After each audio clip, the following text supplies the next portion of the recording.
Hey, honey. Yes, Barry? Let's get out of here. Where are we going? Where do we always go?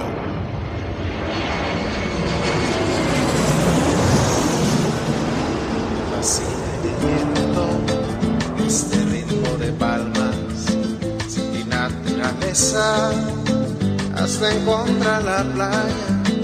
Por eso grito al mundo, yo soy de Puerto Vallarta. Samba de Puerto Vallarta, noche de arrullo en el mar. Samba de Puerto Vallarta. Hello, fellow travelers, and welcome to this episode of the Puerto Vallarta Travel Show. I'm your host, Barry Kessler, and I'm just so happy to be introducing you to my favorite vacation destination. Maybe it's even yours, and that's Puerto Vallarta, Mexico. That music you're listening to is performed by Alberto Perez, and Alberto is the owner of the Lapa Lapa group of restaurants here. Those are the Lapa Lapa, Puerto Vallarta's oldest restaurant on the famous Los Muertos Beach, and the El Dorado Restaurant and Beach Club right next door. So you can enjoy the fantastic view of the Los Muertos Pier, all lit up at night in beautiful colors, or during the day in its grand splendor, for breakfast, lunch, or dinner, seated with your toes in the sand right at the water's edge. It's so romantic. It's so Puerto Vallarta, my friends. This week we have a bit of a change of plans. We were going to go funny with head of lettuce, but this time we're going to go a little more serious. We're going to concentrate on the tropical storm Narda, and also now Priscilla just whisked past Puerto Vallarta. We're going to look at the effects of Puerto Vallarta, especially the hard-hit areas south in Cabo Corrientes. We're going to go on a humanitarian aid trip, actually, with the mayor's wife and other volunteers in order to hand out food supplies and water filters and more to the villages and to villagers north of the town of Maito. And then from there, we're going to go to the town of Tomatlan, where we will also be handing out some relief supplies. And we're going to be talking with our friend Jimmy Pluff and his wife Frankie about what is needed and about the progress of the relief efforts. We're going to also talk with Bob Price. He's going to talk about the botanical garden, all that and more. But before we dive in, let me fill you in on what's happening in Puerto Vallarta. We're going to talk about my latest trip, including some upcoming interviews, some personal observations of mine from the last 12-day visit to Paradise.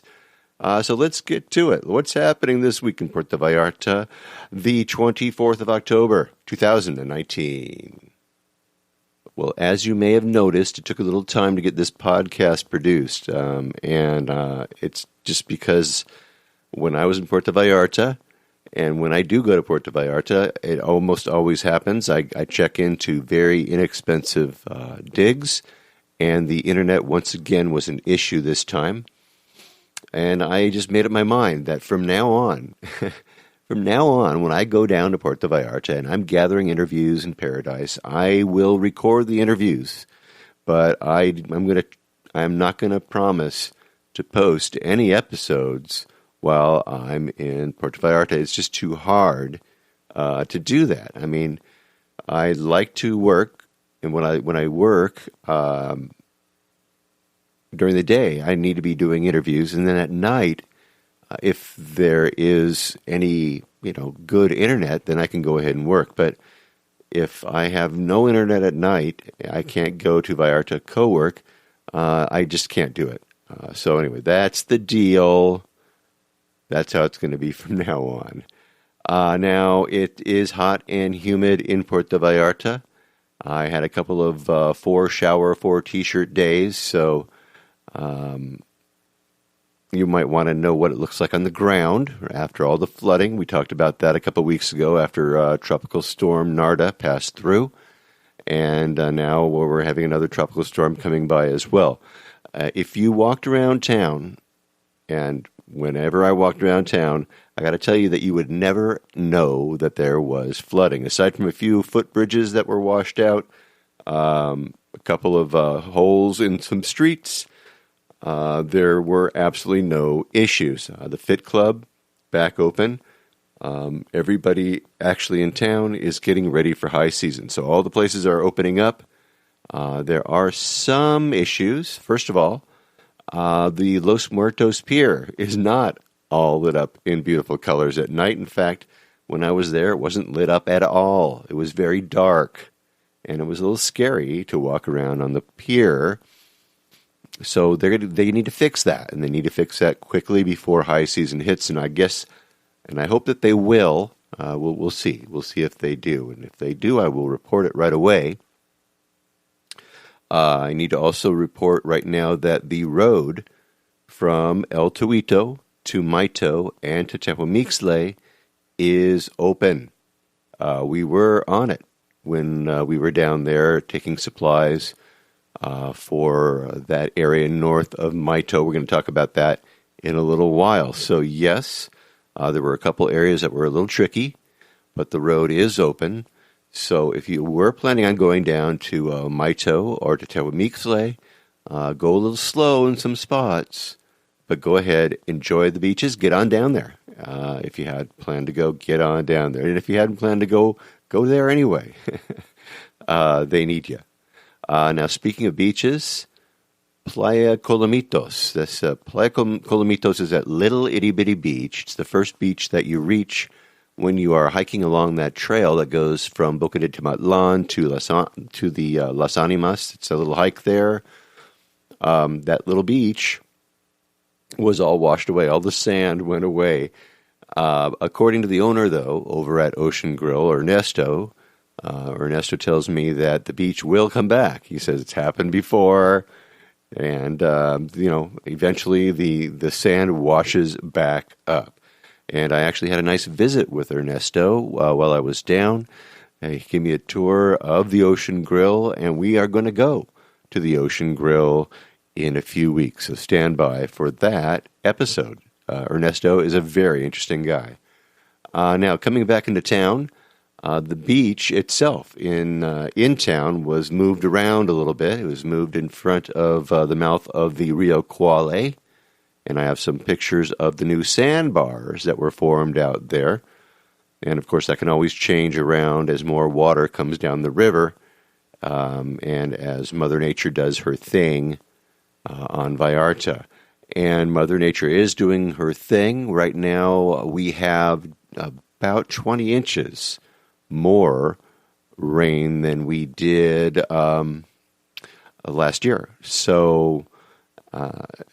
and with all that, there have been a number of mudslides, of landslides. Of course, you get that 20 inches of rain that build up in the soil, and it doesn't really matter even if it is, lush vegetation and great ground cover. Eventually, you're going to have that soil get so soaked that it is going to want to move. It just happens, and so. We had a couple of closures over on Carretera Mismaloya, around the Garza Blanca. And so that's what's happening now. And really what Puerto Vallarta needs is enough. They've had enough rain, and they need to do a little drying out. So hopefully that will happen in the next couple of days. Dry season should be right upon us. While I was in town, if you remember, a few weeks back before I left, I told you that I was going to have a medical procedure, and I had one. I had it done on day 3 of my visit.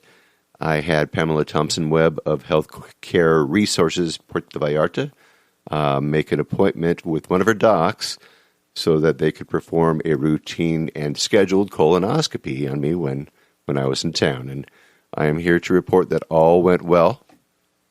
There was one little hiccup, though.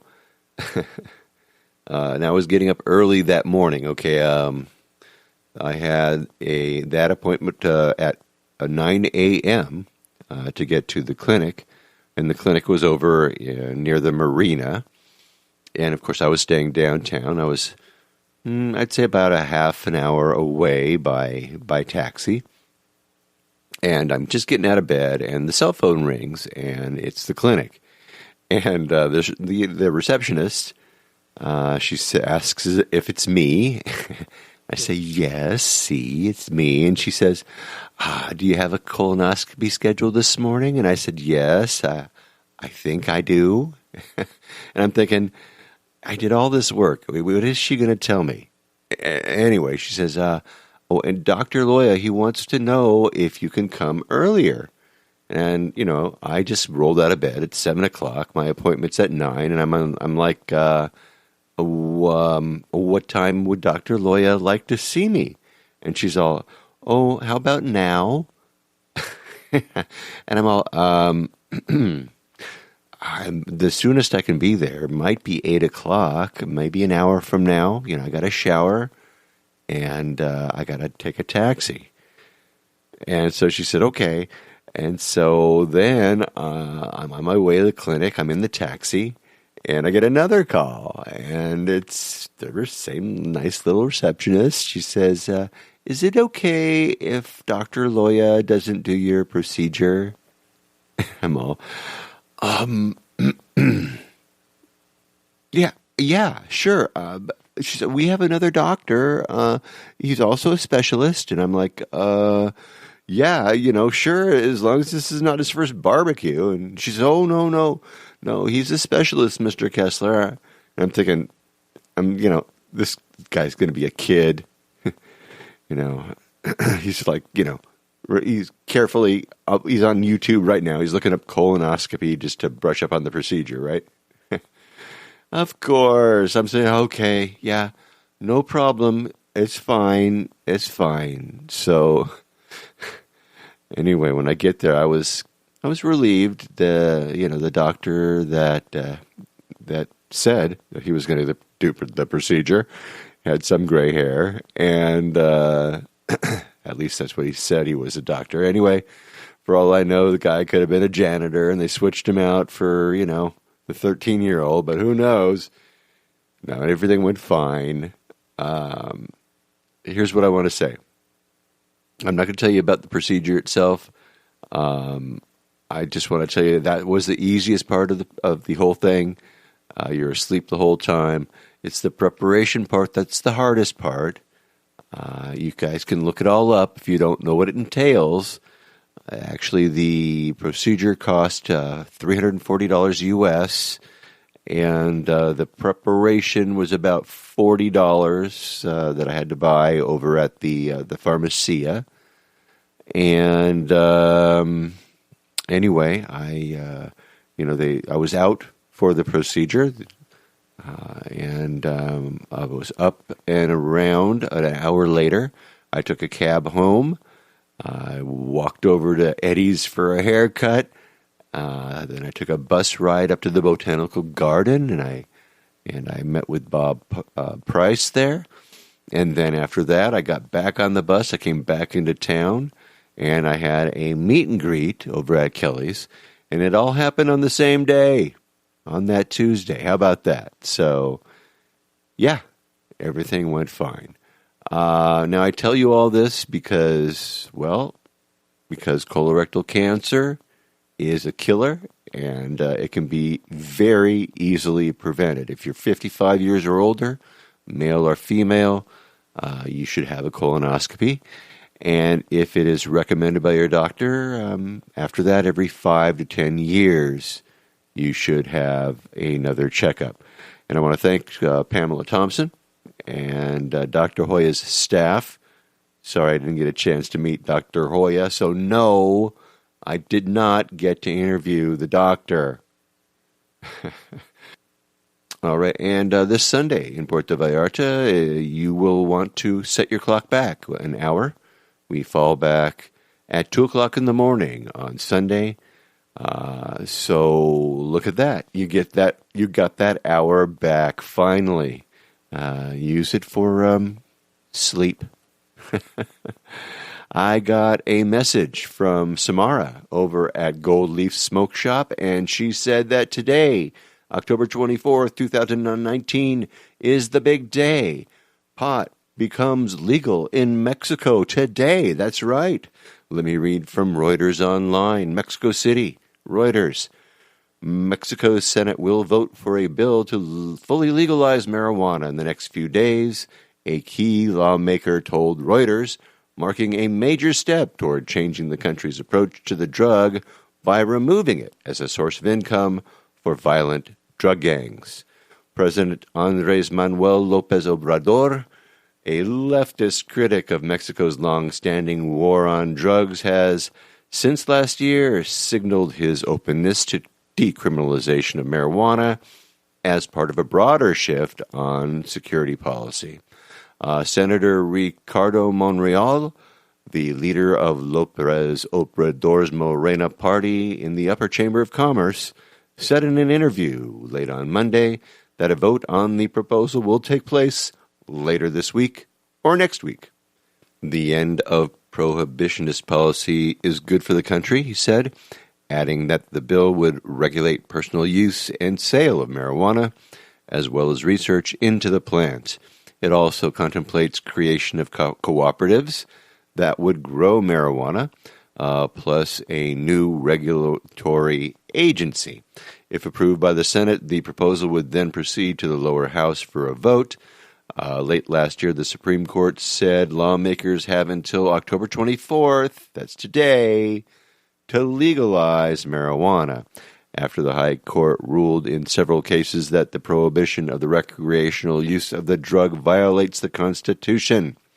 Under Mexican law, if the Supreme Court issues the same decision 5 times, the ruling set a precedent, and the court can then order the establishment of a regulatory framework as well as further legal action. And while the leader of Morena in the lower house, Mario Delgado, has proposed that the government tightly administer a future marijuana market, Monreal was non-committal. There are some proposals that would establish a type of state-run monopoly, but we want to leave it more open, he said. The 59-year-old lawyer also left open the possibility that the legislation could be put on hold if a public referendum on legalizing marijuana sought by López Obrador were to be authorized first. We will know in the next few days if we're able to build a legislative consensus or if we wait for the referendum, said Monreal. Legislative leader emphasized that many companies have approached him and expressed their interest in the proposal following similar initiatives in several U.S. states, including California, as well as in Canada. And I have a link to that article in the show notes. So thank you, Samara. And by the way, Gold Leaf has just opened up a second location over in Plaza Caracol. So congratulations to you, Samara. I have a link to both of her locations over there of Gold Leaf Smoke Shop. The other one, of course, is in the Emiliano Zapata neighborhood. I'm going to have all of that in the show notes. So what do you know? Legal weed. I wonder if the weed will get better in Puerto Vallarta when it just gets legalized. Never mind. There is a new place to shop in Puerto Vallarta. It seems that for some, it was very difficult to get a spot over at the Saturday Olas Altas Farmers Market, especially if you were a local, if you had limited funds. They complained quite a bit that they were kind of getting pushed out of the market business. So voila, we have a new marketplace. It's called Bazart, B-A-Z-A-R-T. It is a new flea market, and it is open on the Kwale Island. Saturdays from 2 o'clock until 7 o'clock, every Saturday now, over at the Cultural Center near the rear of the island. There are lots of local handicrafts there, and it is growing. More and more vendors are joining in. They are asked to pay 150 peso fee. That's very low. And, of course, that 150 goes towards the upkeep of the area. They can sign up either weekly or bi-weekly. to set up their booths. And so if you're interested, just go on over. I got a link to Bazart in the show notes, or just go to their Facebook page. It's Bazart, and check it out. It seems very interesting, and lots of local art. Just what the doctor ordered. More local art. All right. Fiesta en la Calle.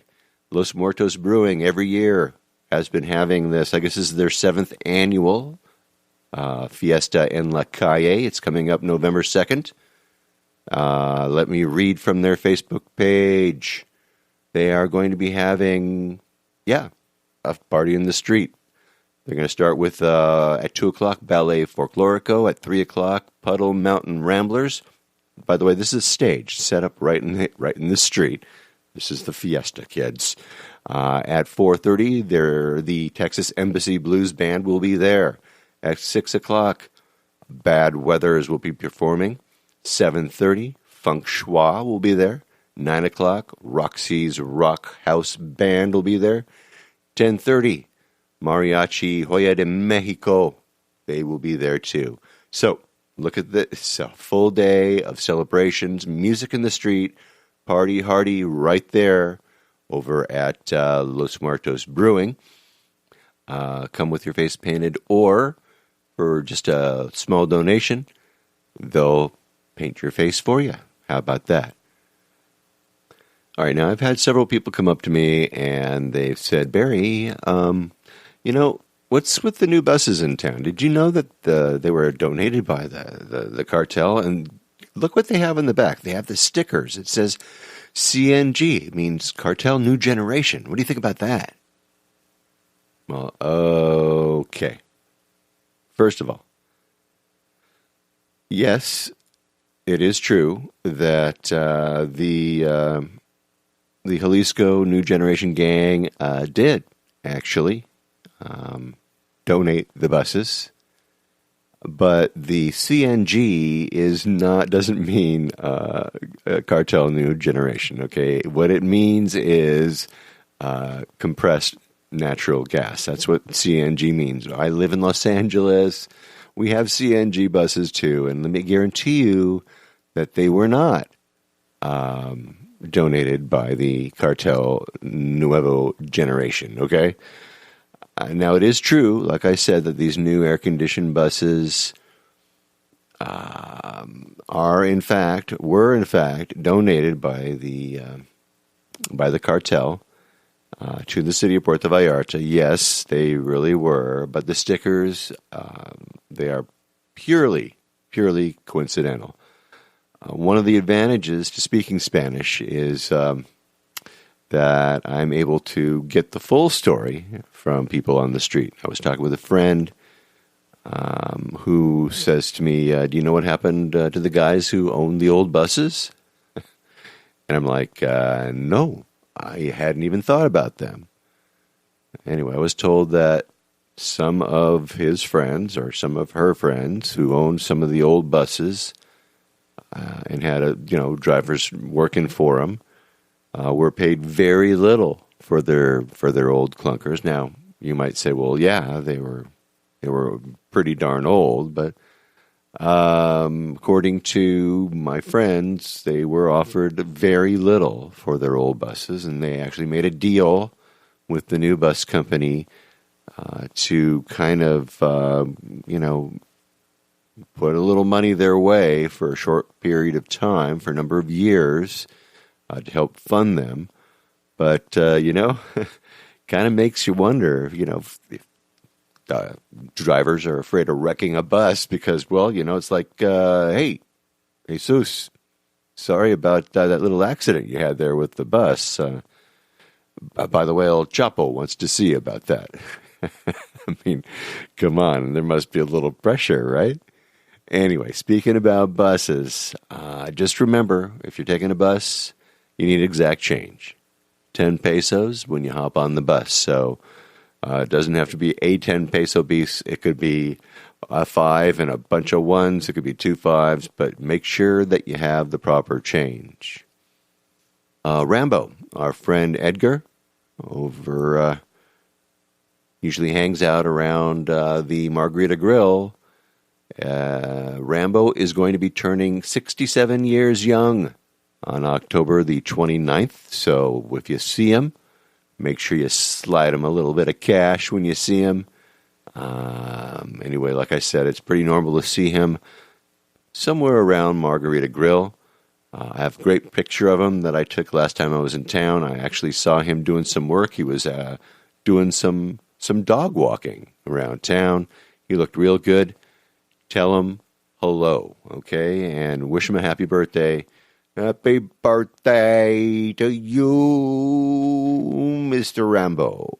Way to go, buddy. Adalberto over at Mi Cafe, one of my very, very favorite places to have breakfast or lunch, is doing a remodel over at Mi Cafe. I walked by the other day and we talked, and he says it's a mess in there, but I'm going to have it all done November 1st. And he sent me a bunch of pictures. So I have them. I'll post them in the show notes for this episode, and I'll also post them on my Facebook page. If you haven't been to my Facebook page over at the Puerto Vallarta Travel Show Facebook, go over there, like the page. And anyway, when he does get it open, if it does open on the 1st, he will tell me, and he'll send me some pictures. And if not, he will keep us advised. So I love Mi Cafe, and like I said, it's going to expand and be even better and bigger. I have a listener who wants to know where he can find magic mushrooms in Puerto Vallarta. Let's see, the email is from listener Shaylin. He writes, just wondering if you know how to obtain magic mushrooms in PV. You know, I must say that that story about the magic mushrooms that I talked about, you know, that way back in my youth in Mexico City, that particular story has really affected a bunch of you listeners out there. Come on. Anyway, here's the thing. I am not endorsing and I am not condoning anything here, okay? You're all adults, I assume, right? Anyway, first of all, most of us aren't in Puerto Vallarta during mushroom season, Shaylin. As a matter of fact, mushroom harvesting season is in a very, very hot part of the year. And, of course, you can find these magic mushrooms in cow patties up in El Tuito. Make sure you have a guide. I always suggest that you have a guide whenever you happen to be walking around places where you don't belong. Anyway, like I said, you probably won't be there because it is so damn hot in August. And that is when the local shroomers are around looking for the magic. Actually, the local shroomers actually have a name for the month of August. They changed it from Agosto to Ongosto. Ongo is mushrooms, and Agosto is August, so they call it Ongosto, the little play on words. So, Shaylin, go in August. Make sure you get a guide. September also works, I've been told, but by then the grass gets a little bit high, and in order to find them, you need to actually go through this knee-high grass. And believe me, you really don't want to be doing that, you know? Not in the freaking jungle, you know what I mean? Just a quick note on the places that I stayed when I was in Puerto Vallarta. The first place I stayed was a studio. It was right on the Malecon, right where Libertad runs into the Malecon. It was the building's called Malecon Uno. The room I was in, I had actually been in before. My wife and I were staying in the same building a couple years back, and we got to our rooms before they could clean them all up. So they stuck us in this little room until the bigger room was ready. The bed was a little hard, but most beds around Mexico are pretty hard. So this wasn't as hard as I had expected. I heard ahead of time from one of the reviewers, actually the last reviewer, that the bed was a little hard.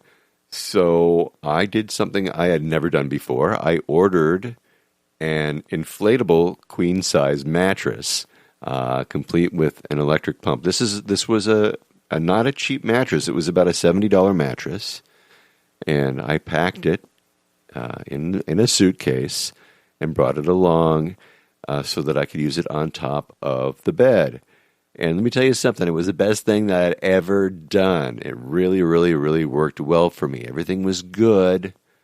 Now, if I had to share that mattress with somebody else, that would have been a problem, right? But I was by myself, so it was really, really comfortable. The place that I stayed at was nice. It was a nice little patio to sit on. There was no view, but there was a view from the rooftop. So all you had to do was climb some stairs. There was a dipping pool. It was right on the Malecon. You could see the church right behind the place. You could see the arches. You could look both, north and south. So a great location. And for $33 a night, you just couldn't beat it. I have a YouTube video that I took of it. I will have it in the show notes. And not bad. I liked the area. I liked it because there were no hills. I didn't have to climb anything like that. But one thing, like I said before, the internet was awful. It sucked. I can't understand why. It was right near where Vallarta Co-work is, but it was just in a dead zone. I mean, dead. So I'm busy doing interviews during the day. Like I said, I can't work over at Vallarta Co-work at night, and I certainly don't want to do it during the day when I'm out there doing the interviews. So at any rate, I got a little bit frustrated because I also have to do real estate work when I am doing my S. So I switched hotels. I went over to the Hotel La Siesta, which is in downtown Vallarta, way, way up the hill. It's the hotel that is right underneath the restaurant El Panorama. And that is one restaurant that has one of the best views in Puerto Vallarta. I really liked the place. The La Siesta had a great view. I had my own balcony. The room was lovely. It was just $55 a night during the summertime, but there was no air conditioning. Just, the regular Mexican air conditioning with the fans going, which was fine for me, I have to say. But that same room during the high season it doubles in price. It goes to $110 US per night. Once again, no air conditioning, but cooler, of course, during the high season. I have a video, of course, of that place as well in the show notes. I'm going to also warn you that if you are listening to this on the first or second day and you go to the show notes will not be up. Give it a day or two. It's just taking me a little longer to get my S together after my trip back home. I'm going to be doing another episode, by the way, about the La Siesta Hotel and about the restaurant El Panorama. That'll be coming up in a few months, so please stay tuned for that. But I really liked the place. I can't say that the internet was a whole lot better. It was a little bit better, but the view was pretty cool. All right, let's get to some interviews. As I was talking about earlier, after my Tuesday morning medical procedure, I got a haircut. I went to go see what was happening over at the Botanical Garden, and I caught a taxi, dropped me over at Aguacate and Carranza, and I hopped on a bus to the Botanical Garden. The fare was 30 pesos, or about $1.50 US, and I did what I always do. I grabbed a seat on the right-hand side of the bus so I could get a good view of the beautiful coastline on the ride down. And, of course, we get a nice view of that Rio Horcones Canyon on the way up to the garden.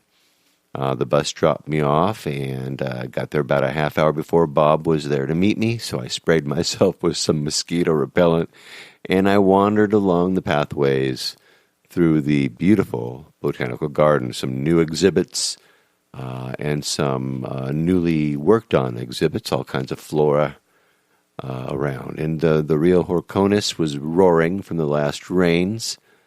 Lots of birds were singing. There were tons of butterflies. It really was a very, very colorful time. A lovely day. I set up my recording equipment, and then Bob appeared just at the appointed time. And, of course, like he will say, there's always something happening at the Vallarta Botanical Garden. And Bob Price, who is the founder and the curator, has some pretty interesting news for us. So let's go right now to Cabo Corrientes, and let's talk with Bob Price at the Vallarta Botanical Garden. Bob, thanks for coming on the show again. Hey, it's my pleasure, Barry. It's great to be here with you today. Last time I was here, there was one question. I do go back and I listen to my shows every once in a while, and there was one question I didn't ask you, and that was, you're in a jungle here, right? Is there anything that doesn't grow? Well, there's a lot of things that don't grow here. Have you tried stuff and it just doesn't make it? Oh, yeah. There's a lot of things that won't grow here. There's a lot of, we're in a very beautiful climate here where a lot of things will grow, but things that are more native to drier Mediterranean climates will not grow here. Or things that require a winter chill period will not grow here. Yeah, because there ain't no winter chill here. No. And so, there's a lot of things that won't grow here, but we don't focus on those things. We focus on the things that will grow here.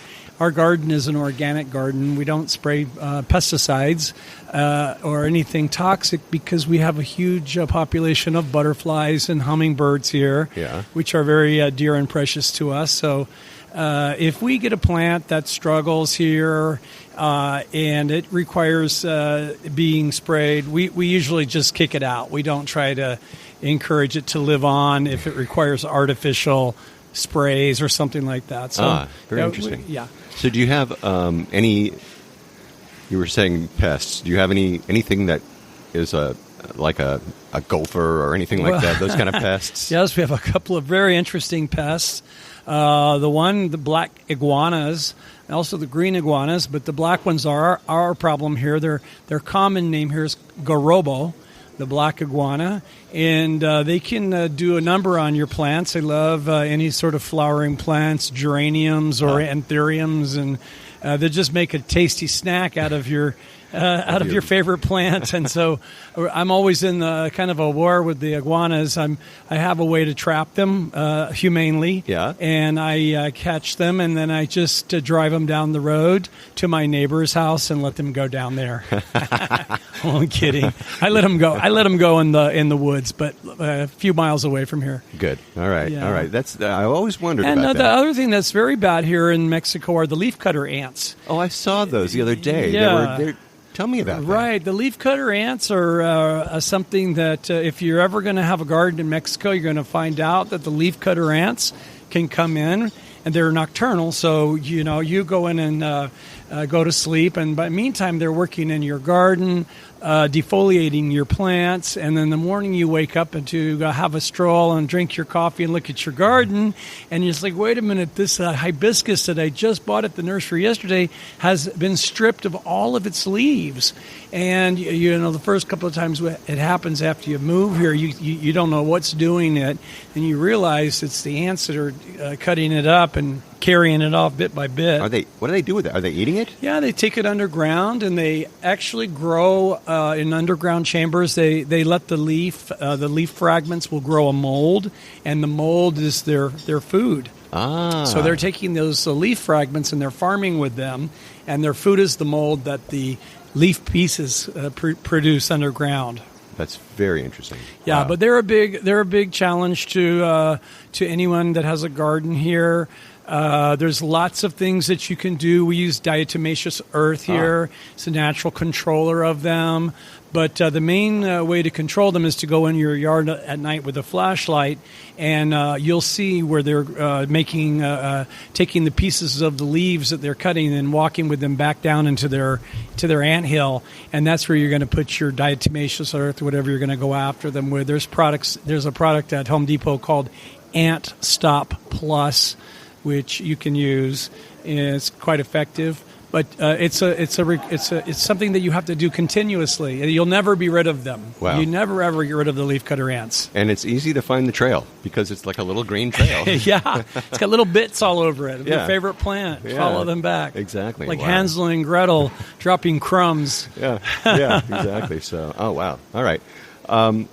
Let's get back to the garden. Yeah. You are doing some expansion, aren't you? Well, the one thing that I would like to tell everyone about is our new vanilla plantation. All right. Is we have a beautiful vanilla plantation. We've actually created the largest vanilla plantation on the Pacific coast of Mexico, Wow. and we put the plants in last summer. So they're thriving with our care, and it's really something to see.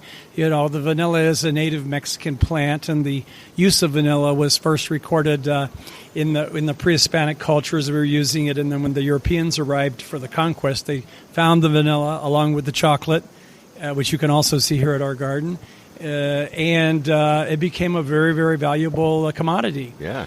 And so vanilla is also still a very valuable commodity. Yeah, it is.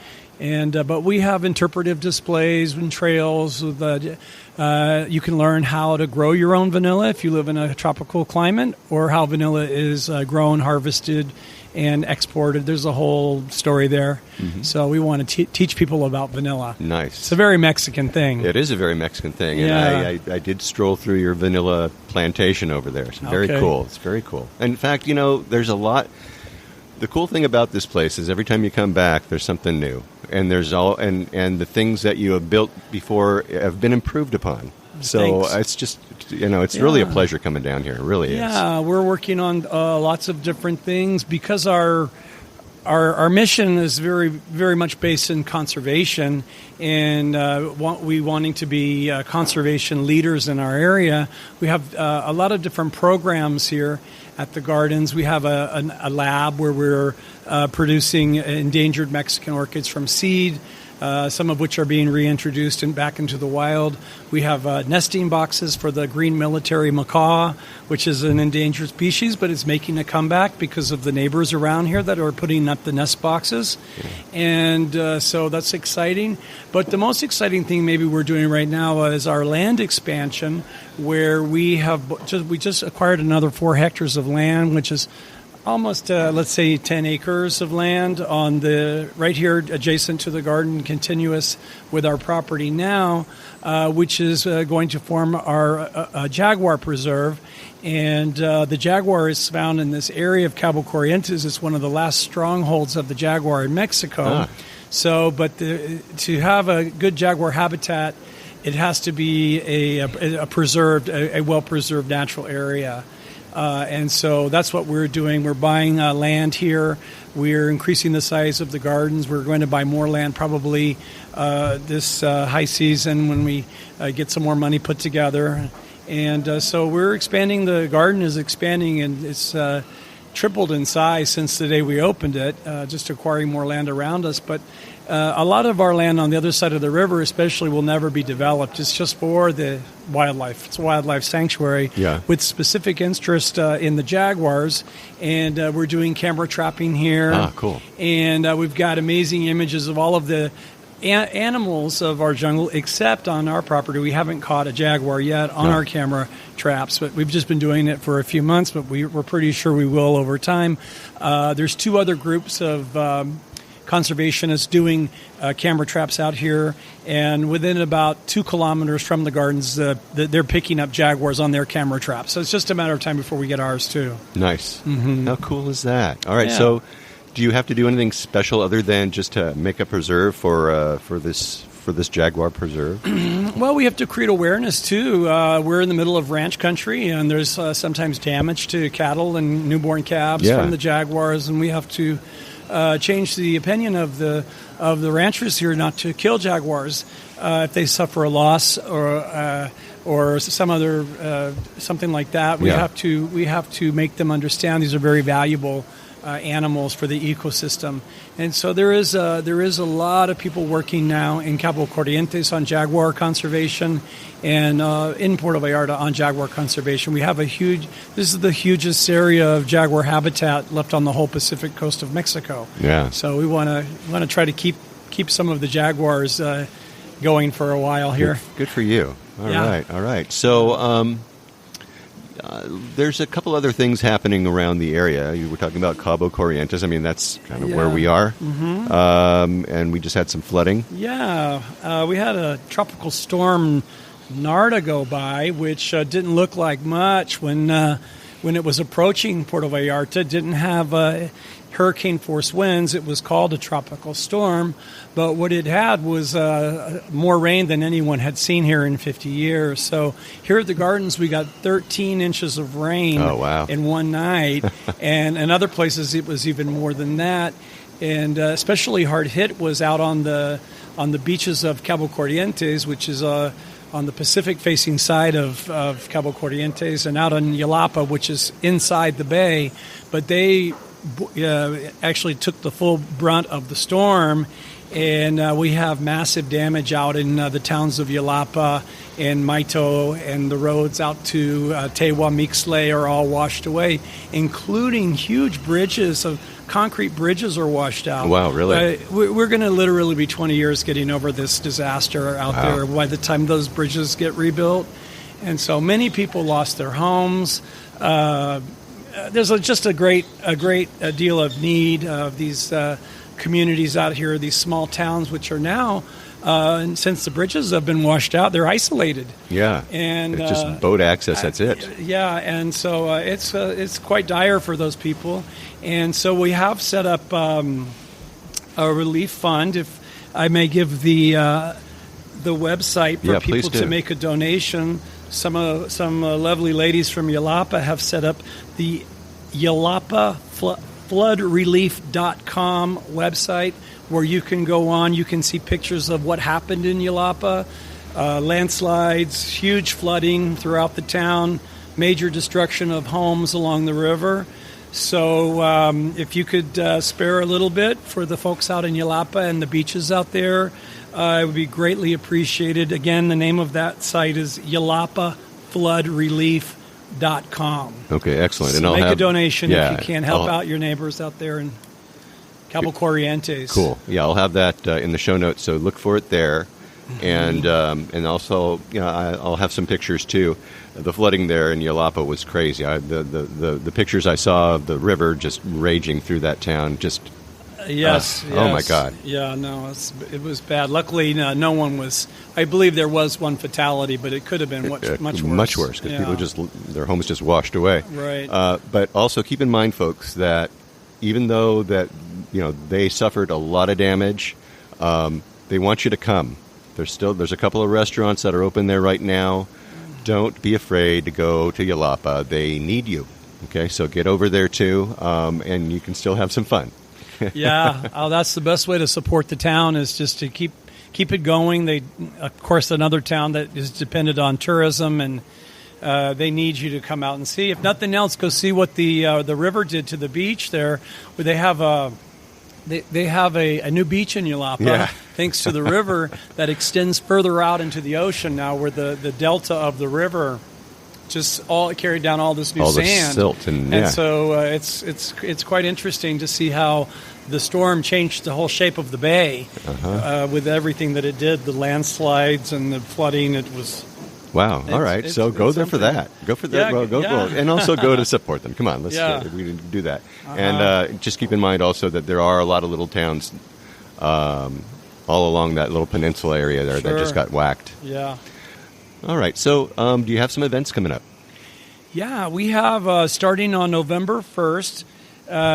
We have a show, which is it's an art show, and an event. We are recreating Frida Kahlo's garden as best we can, based on her garden that she had at the Casa Azul in Mexico City, which is where Frida's ancestral home in Mexico City.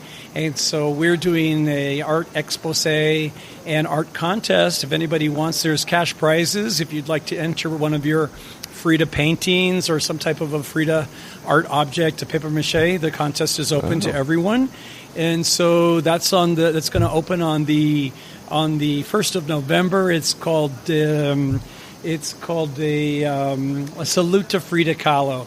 No, that's not the name of it. Hold on. It's called Sueños de Frida. Sueños de Frida. Okay. And the Dreams of Frida. And so there's no additional cost to attend the Frida show. It's just something we're doing out here today. It says November 1st is always our high season kickoff. Okay. Right, and so we're kicking everything off this year with our Frida show. Perfect. And how long are you going to have that?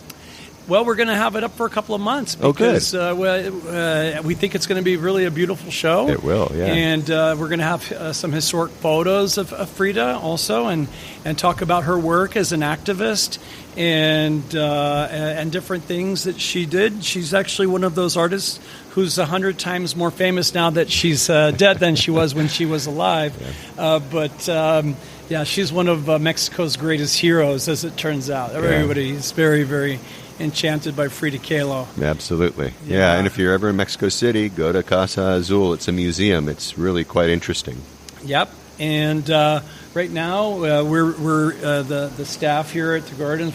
I don't know if you noticed out front, we're building a pyramid. Yeah, I saw that. Okay, and so the pyramid is part of Frida's garden. And the pyramid in the Casa Azul was actually belonged to Frida's husband or lover or her paramour, Diego Rivera, also another world-famous Mexican artist, but he contributed the blue pyramid to Frida's garden at the Casa Azul. Oh, okay. So we're going to have our own blue pyramid here as part of our Frida exhibit. Excellent. All right. Very good. Yeah, so that's it. And then, then hopefully people will come out and see the show. And, I'm trying to think, gosh, there's always so many things happening here. Oh, here's something for you. We have a brand new pizza oven that is being made for the Gardens. It's being made in Italy. Oh, really? Yeah, and it's supposed to be here on the 15th of November if the gods will favor us with our importation of our new oven, which is a state-of-the-art wood-burning oven. Oh, wow. It's a computerized wood-burning oven. That's going to be so cool. With features like convection and things like that. So we'll be doing a lot more baking this year in our kitchen, baking bread, making better pizzas, using the latest pizza technology. It's hard to believe you're going to make better pizzas. You guys make good pizzas here. Yeah. Well, we're working on it, We're working on it. We're going to debut that in mid-November. All right. Very good. Yes. All right. Congratulations on that. Thanks. We'll be looking for that, too. Mm-hmm. Anything else before we say goodbye today? Yeah. Part of our kitchen, another thing is we have a whole new setup for making homemade tortillas, which everybody should come out and have a look at this. We have a new comal. We've got some new tortilla recipes we're checking out, and we're thrilled to be offering these handmade tortillas that everybody loves to watch being made, and they're also very tasty when they come right off the comal. Yeah. There's nothing better than a handmade tortilla. That's right. Just forget about it otherwise. Well, all right. Well, Bob. Yeah. Thanks for joining me. Hey, Barry. Thank you. And we'll see you again later on in the season. Come out to the Gardens anytime. Mi casa es su casa. Gracias, amigo. All right. Gracias, Barry. Thanks, buddy. All right, Bob. Thank you so much. I have links to the upcoming events, and I'll be reminding all of you as the season progresses as to what is going on at the garden. And I also have links for that Yelapa relief as well in the show notes. All right, so let's talk a little bit about relief efforts in the aftermath of the tropical storm Narda. As you look out onto the bay, south, you see the islands like the Los Arcos Islands. Those islands are adjacent to Mismaloya. It's approximately where Ms. Maloya is right there.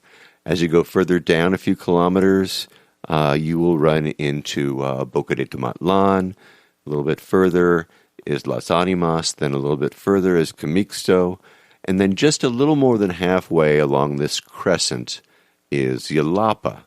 Then Bizota, then Chimo, and then at the tip where it stops, that's where Corrales is.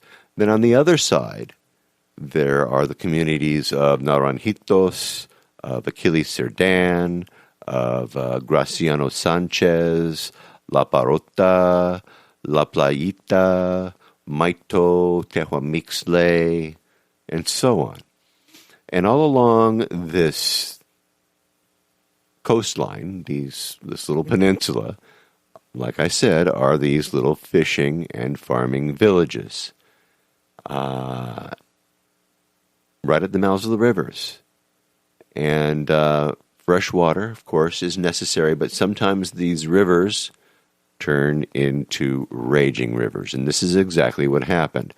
Almost immediately after the floods, groups started to spring into action and bringing supplies over to the communities. These people lost their homes in many cases. They lost their fishing gear, their boats, their livestock, their pets, pipelines, the sources of fresh water. All of that was washed out to sea. And you can actually see pictures of the debris field out in the ocean that Jimmy took. I've got pictures of those in the show notes. Lots of the villages had no water supply. The bridges supplying the gas and the propane and the daily supplies were washed away as well. So all these riverside communities were affected by the massive flooding that happened during and after the tropical storm Narda passed through. Now, last week we talked about the relief efforts that were being conducted south of Vallarta in the Cabo Corrientes area. We talked about water filters. We talked about all that stuff with our buddy Jimmy Pluff from Tunnel Road Barbecue over in Colonia Lopez Mateo. So before I came on down, I actually ordered one of these 20-liter filters through Amazon from LifeStraw. This was a unit that we talked about last week, and I hauled it down in my suitcase. Very light, by the way, easy to transport. So when I say haul, it wasn't much of a haul. When I got into town, Jimmy asked if I wanted to join him with some supplies that were, they're going to load up into some pangas and take on down to Bizota. And they were going to go on Tuesday, but that was the day that I was going to have my medical procedure. So I was a little bit bummed, but he said, don't worry about it. There'll be more time. And then he came back and said, hey, how would you like to tag along on a relief caravan? We're going to go from Puerto Vallarta to the communities north of Maito that were cut off when a bridge collapsed. And of course, I was all in. I said, sure. So he suggested that I dress for jungle conditions, make sure I have some mosquito repellent, some snacks, something to drink. Also, don't forget to bring my LifeStraw unit that I had, and that we would meet over at his house at 5:30 in the morning, and then we would head over to the DIF office, the DIF office in Puerto Vallarta. Now, DIF, or DEF, is short for Desarrollo Integral de la Familia. And what they do is they help families who need help. They help people who need help. And the DIF in Puerto Vallarta is traditionally run by the wife of the mayor of the city of Puerto Vallarta. And this particular mayor's wife, Candelaria Tovar de Davalos, is really a very, very special lady. She is a very, very hard worker. And I must say it was an honor to have met her and to have had the opportunity to actually join in on this particular relief mission. So at the time, I knew nothing about DIF, but I learned so much about it that we're going to go back and do an entire episode about what they do for the people in need in Puerto Vallarta. It's very, very interesting. And maybe if we get really lucky, we'll have Mrs. Davalos on the show. But anyway, on this particular day, DIF of Puerto Vallarta was going to go down to El Tuito with trucks filled with relief supplies for the flood victims down in Cabo Corrientes, most notably those communities north of Maito, where the tropical storm had washed out a big bridge that was leading to the communities of Naranjitos, Achilles Cerdan, Graciano Sanchez, La Parota, and La Playita. And our mission was to deliver 155 packages, plus diapers, cleaning supplies, bottled water, plus a water filter unit to supply the communities. And the plan was to travel south after that to Tomotlan, and we were going to go distribute house by house some of the supplies. So we took off caravan style. We had one of the Bombero trucks, one of the fire trucks. It was actually a suburban style truck with 2 firemen. We had a stake bed truck. We had a large pickup from DIF. We had Mrs. Davalos' Suburban. We had Jimmy and Frankie's car. And we all took off down the carretera. It was pretty dark. In fact, you know how it is. If you're in Puerto Vallarta, the sun doesn't come up for a long, long time. And we were up pretty early. So we didn't see any sun until we finally reached El Tuito, where we saw a beautiful sunrise. We met the folks from DIF of Cabo Corrientes when we were there in El Tuito. And so we combined some of the supplies, we adjusted, and then I was also very, very impressed with how the accounting for all of these items was going on. They had lists with names of the people that were going to receive these dispensas, they called them. It was very well organized. So we decided to leave Jimmy's smaller vehicle behind in El Tuito, and then we split up. Jimmy and Frankie went with the mayor's wife in her car, and then I went with the DIF folks from Cabo Corrientes, along with the photographer for the mayor's wife in their car. And I waited about 20 minutes before I finally chimed in Spanish. I'm sure they had no idea that I understood what they were saying, and I know it's not right, but I just love it when you see them. You see them thinking about what did they say before they knew that you understood what they were saying. Anyway, no problem. Nobody was out of line. Everybody was polite. Anyway, we took off, like I said, down to Maito. Just a couple of small issues, but we made the whole trip. So by all means, come to Maito, come to Tehuamixle. The road is open. There's just a couple spots where you really have to watch it. So anyway, we headed along the road heading north of Maito, where we stopped at the downed bridge that was the bridge that led to all these other villages over at Achilles Cerdan and those towns of Naranjitos and so forth. The representatives from those little villages sloshed across the river, knee-deep, maybe even waist-deep in some areas, something that they could not have done a few days earlier due to the speed and the level of the river back then. But things had actually slowed down a little bit, but they couldn't cross other than by foot or by 4x4. So we unloaded our supplies all on one side of the river, and of course those supplies were all accounted for on paper. Very interesting. They knew who was getting what, and if somebody needed something extra, it was generally accommodated for, something like diapers or formula or something. We busted out that water filter, and Jimmy and Frankie showed the folks how to use it. They actually drank the purified water that they pulled out of the muddy river right in front of them. And they said, "It looks good to us." After that, the mayor's wife, Mrs. Davalos, made a proclamation. She reassured all of those within the sound of her voice that the folks in Puerto Vallarta had a bond of friendship between them and Cabo Corrientes. And I have a video of all the excitement as well as the pictures in the show notes. So definitely look for that. Go to www.puertovallartatravelshow.com and go to Narda Relief, and you'll find it. We then headed back to El Tuito, where we gathered at a big table in a restaurant, and we had some lunch. And then we regrouped, we repacked, and shifted things around in all the different trucks.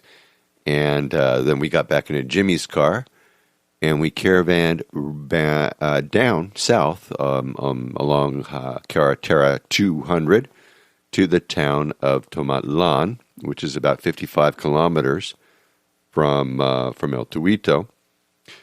And in Tomatlan, we found that the Tomatlan River had inundated a lot of the town. We pulled up into their version of the DIF, and we met another lady who had a clipboard with more addresses of the people in town who needed help.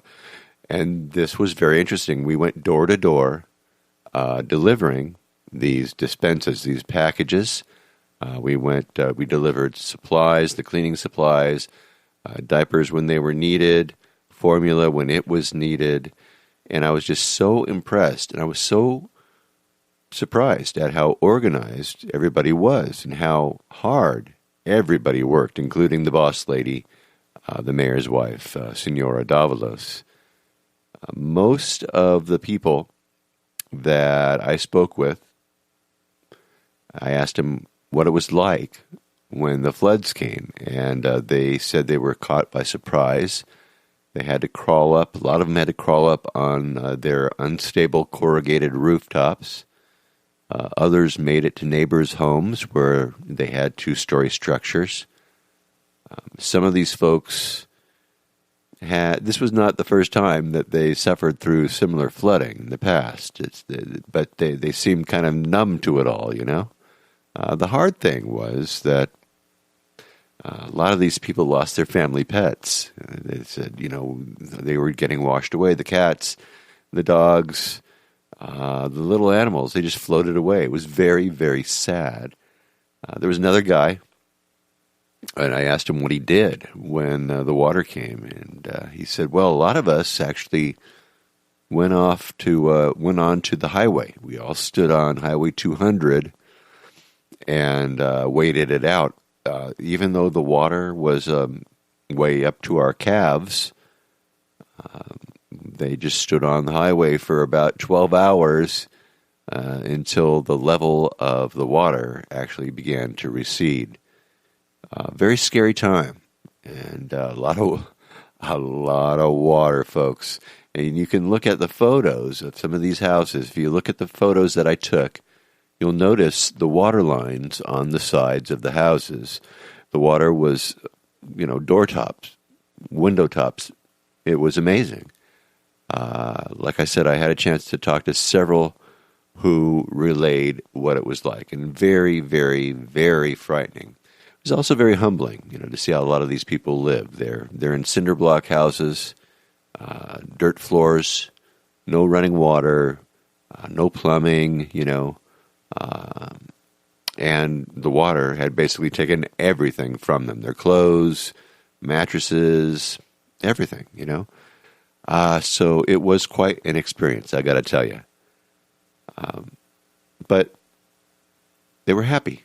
It was very interesting. Very, very, very interesting. Yeah. After several hours of the delivering of food, the door-to-door in Tomatlan, it was hot, it was sunny, and it was time to wrap things up. So we dropped off our leftover relief supplies over at the DIF office over there in Tomatlan, and then we began our way back to El Tuito, and then on to Puerto Vallarta, and we got back into town about 7:30 that night. So a very, very long day, Started at 5:30 in the morning, ended at 7:30 at night. But well worth it. So let's just go right now. Let's talk with Frankie and Jimmy about where we stand right now as far as October 24, 2019 regarding Tropical Storm Narda relief. Let's go right now. So, Jimmy, give us a little bit of an update on what's happening in Cabo Corrientes right now. Well, Barry, a couple things have happened. The government's finally started to kind of get their act together. I know they got some federal money coming. As far as how much and who's doing what with it, I have no idea yet. We don't really know. But what we do know is that Chimo is on the road to recovery. Pizota's looking better. Corrales is getting stuff. Yeah, so all those little towns down there are looking a little better. So what do they need?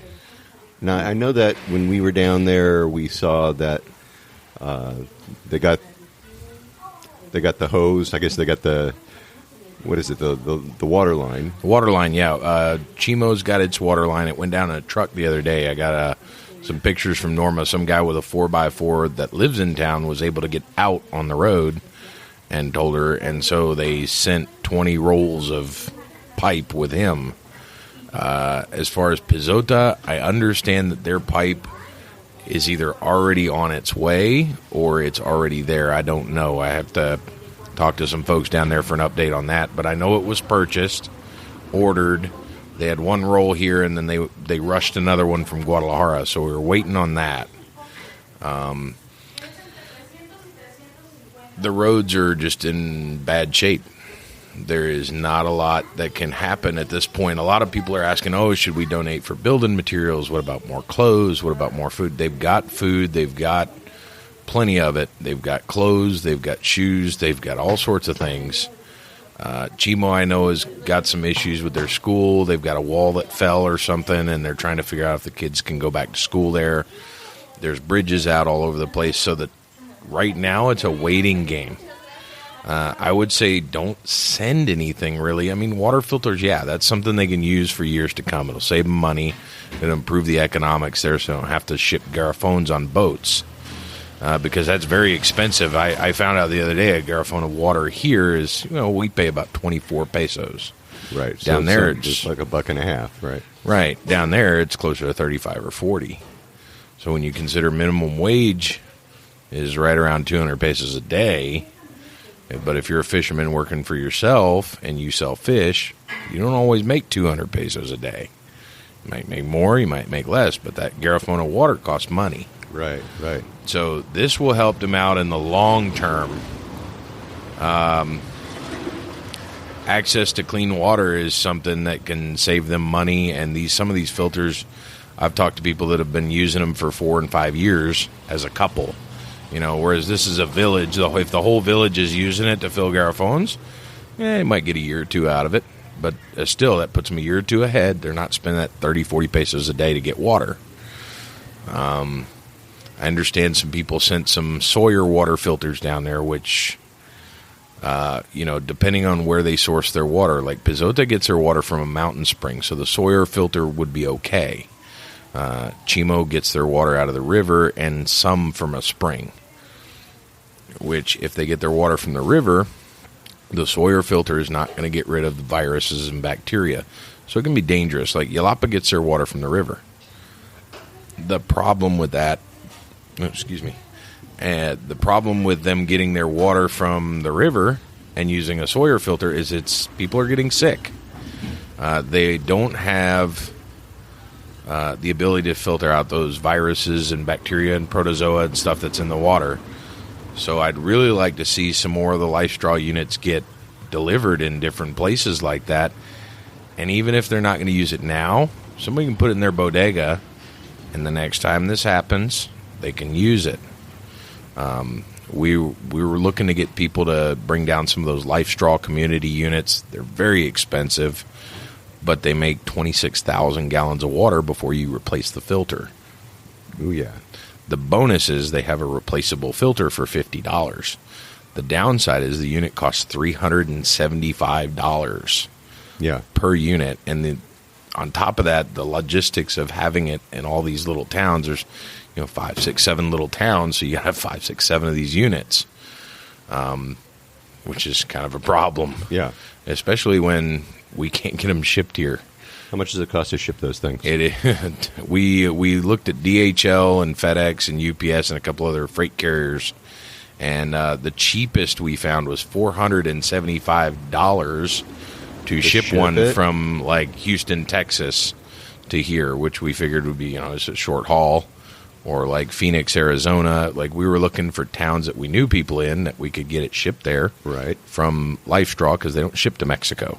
Not that unit. I'm guessing because of the shipping costs. Right, yeah, no doubt.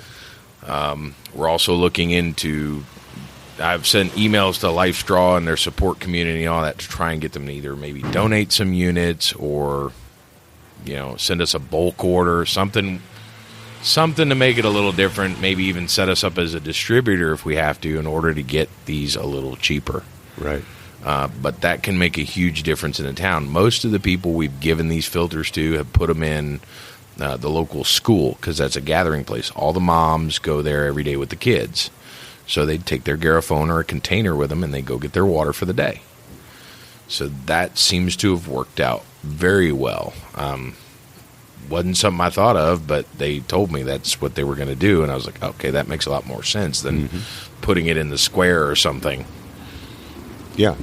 It's centrally located. Everybody goes to school, right? Right. Most of the folks in town, if not, they know somebody that's going, you got to take your kids in the morning? Cool.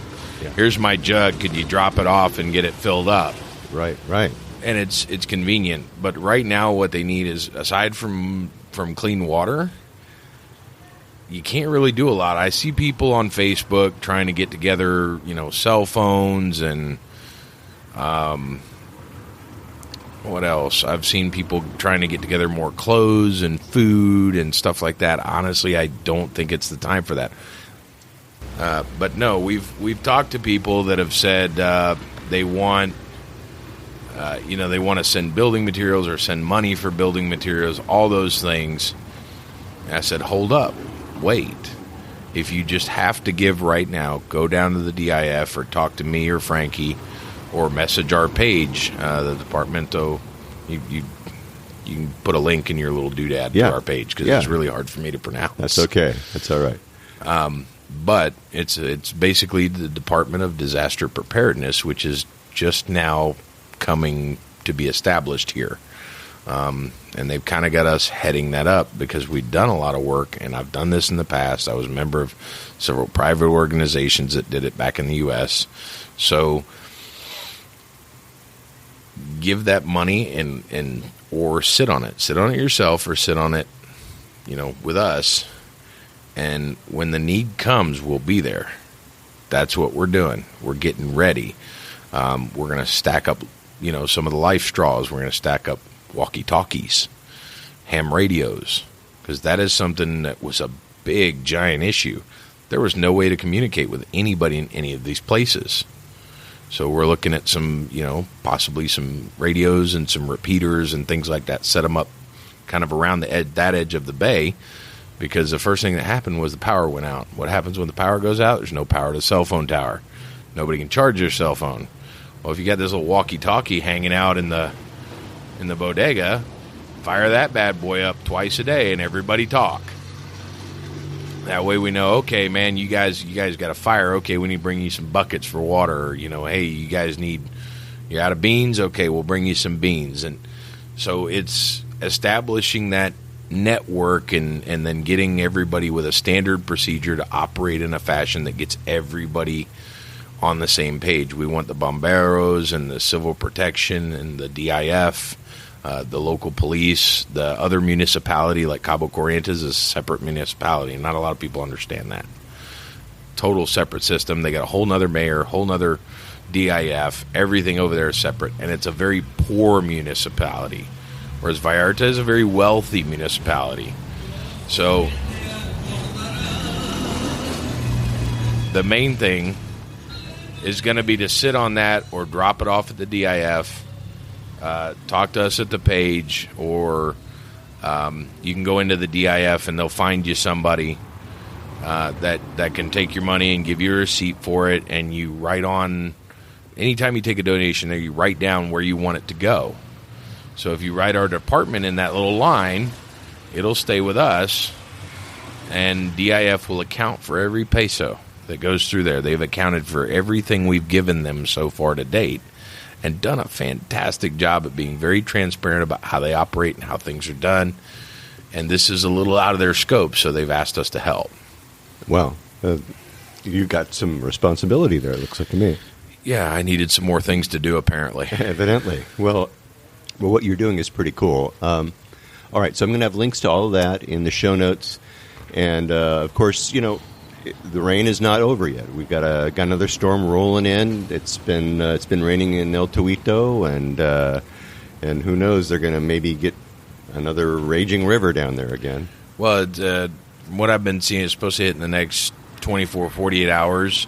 Apparently, it's already raining in El Tuito for the past 2 or 3 hours, so I'm really worried that this is already going to kind of undo some of the work. Hopefully, people are up out of the way. The other thing that I heard about today, I was talking to somebody at the DIF. We stopped to drop some stuff off, and she made us aware that they'd like to try and get some psychologists down there, some child psychiatrists, to talk to some of the kids and some of the adults, because apparently, and it, again, didn't occur to us, but people have developed PTSD due to what happened.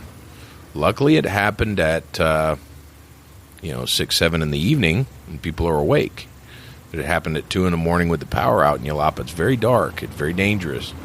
Could have been way worse. So much worse. So, again, we're fairly lucky. The fatalities were very low, but we want to be ready and have a plan in place for the next time something like this happens. We hope it never happens, but to be ready in case it does. And that means stocking up on things and getting that money into the DIF, because the DIF has 32 different programs all pulling from the same pocket.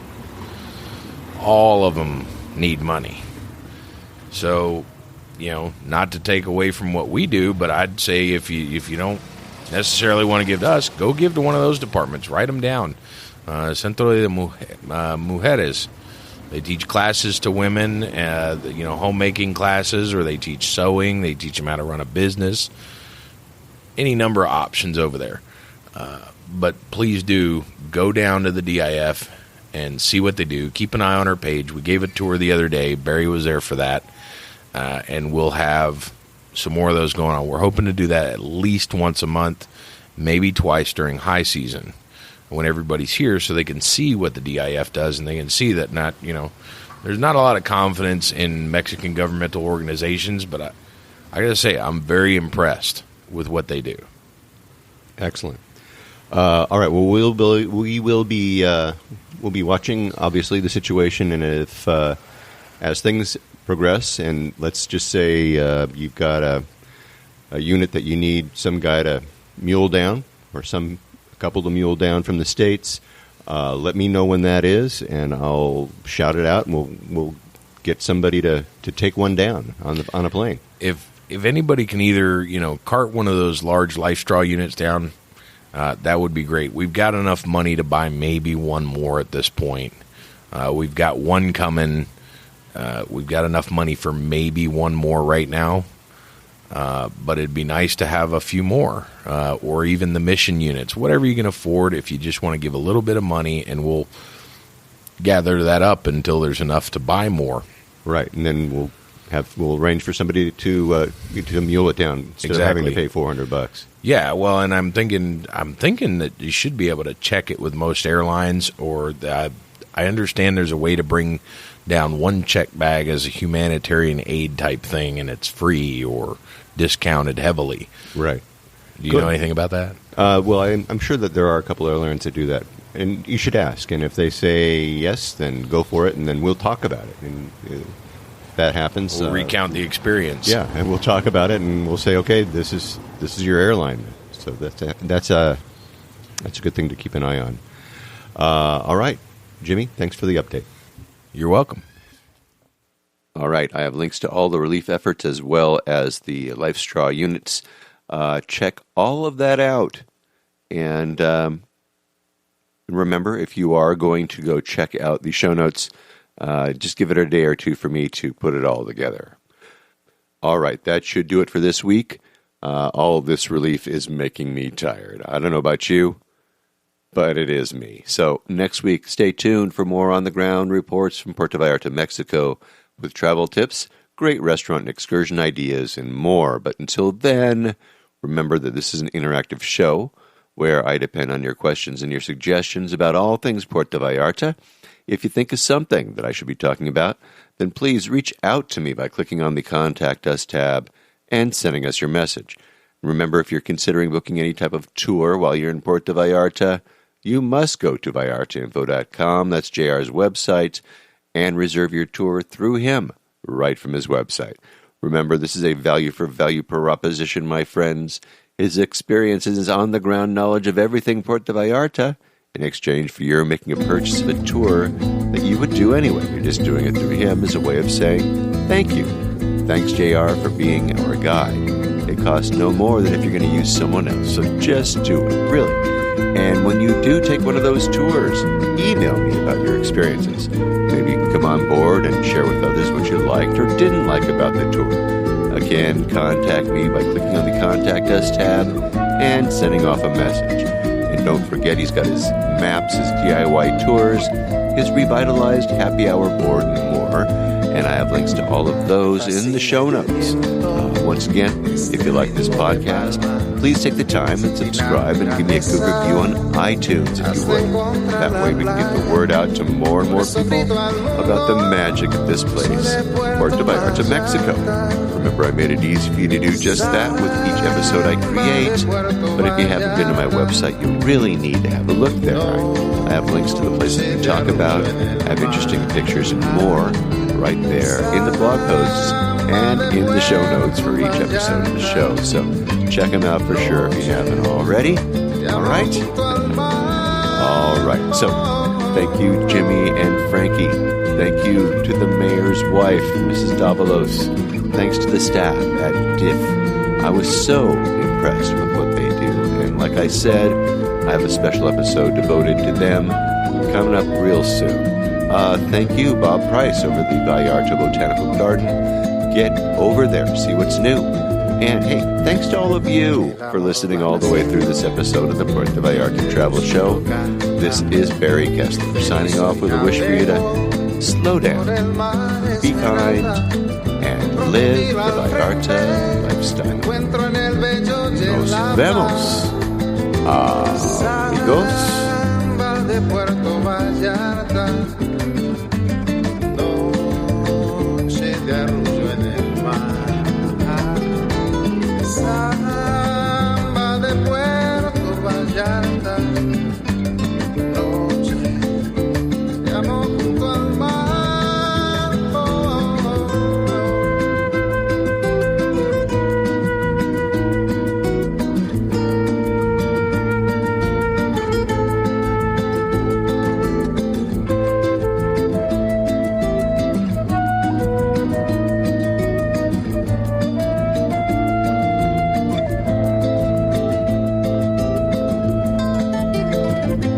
Solo camino, perno por la playa, me encuentro junto al río, cuando todo está en calma, pronto cae la noche, brillas Puerto Vallarta, samba de Puerto Vallarta, noche de arrullo en el mar, samba de Puerto Vallarta.